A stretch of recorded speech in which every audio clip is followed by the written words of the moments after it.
There is a dual significance to the term the mother's force. First, this is the divine Shakti, which manifests the universal creation, and which acts to bring forth the sequential expression of the consciousness involved in matter.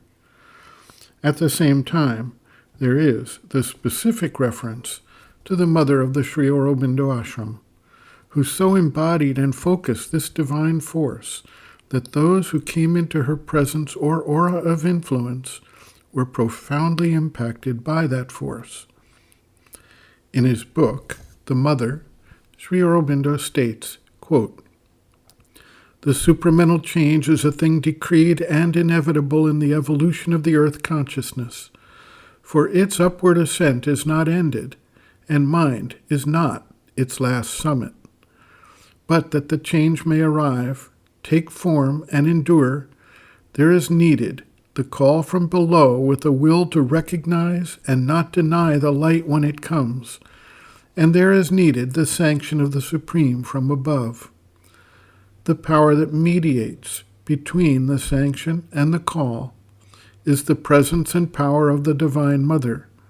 The Mother's power, and not any human endeavor and tapasya, can alone rend the lid and tear the covering and shape the vessel and bring down into this world of obscurity and falsehood and death and suffering, truth and light and life divine, and the immortal's Ananda."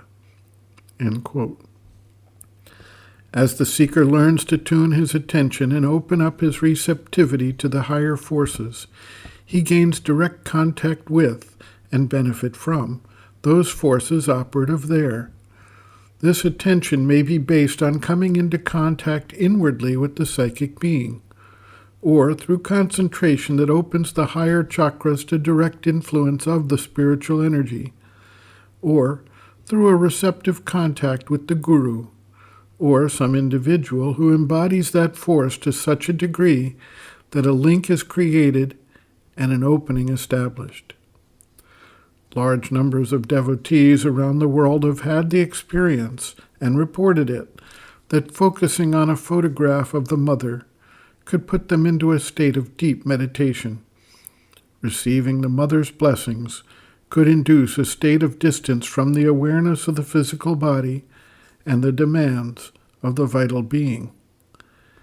If one is struggling with the force of desire, and relying on one's own ability to overcome that force through willpower, discipline, or some form of control, there is a constant battle and an oscillation between the desire and the overcoming of that desire. Many have found, however, that putting oneself into direct and receptive contact with the Mother's force took one totally outside the vital desire and its influence, making this a direct and powerful method of educating the vital nature and moving beyond the promptings of the universal vital force that provokes the desire within the being. Sri Aurobindo writes, quote, "Desire takes a long time to get rid of entirely, but if you can once get it out of the nature and realize it as a force coming from outside and putting its claws into the vital and physical, it will be easier to get rid of the invader. You are too accustomed to feel it as part of yourself or planted in you. That makes it more difficult for you to deal with its movements and dismiss its ancient control over you. You should not rely on anything else alone, however helpful it may seem, but chiefly, primarily, fundamentally, on the Mother's force. The sun and the light may be a help, and will be if it is the true light and the true sun, but cannot take the place of the Mother's force." End quote. Reference, Sri Aurobindo, Bases of Yoga, Chapter 4, Desire, Food, Sex, pages 63 to 64.